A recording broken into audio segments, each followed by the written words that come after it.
مساء الخير. إنا لله وإنا إليه راجعون. وفاة الفنانة القديرة سميحة أيوب عن عمر يناهز 93 سنة.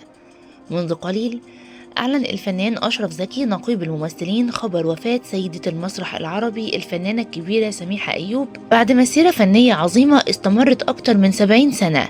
لحد دلوقتي ما تمش الإعلان عن أي تفاصيل عن الجنازة أو العزاء.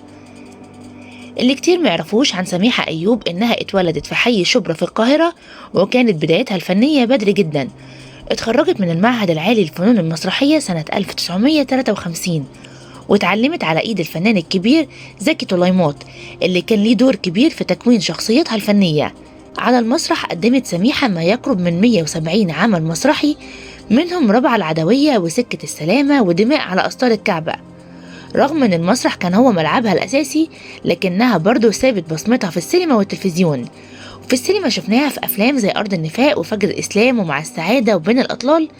اما على الشاشة الصغيرة فشاركت في اعمال اثرت في ناس كتير زي الضوء الشارد والورد واميرة في عابدين والمصروية.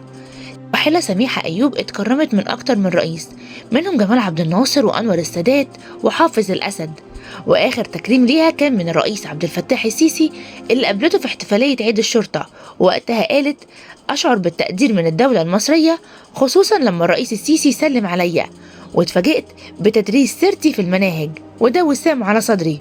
كانت دايما بتقول إن الفن بالنسبة لها رسالة، وإنها بدأت مشوارها من وهي عندها 16 سنة. قررت من البداية تقدم فن يحترم عقل الجمهور عشان تفضل دايما قدوة مشرفة لجمهورها وأهلها. وداعا سيدة المسرح، شكرا على الفن المحترم والرحلة اللي عمرها ما هتتكرر.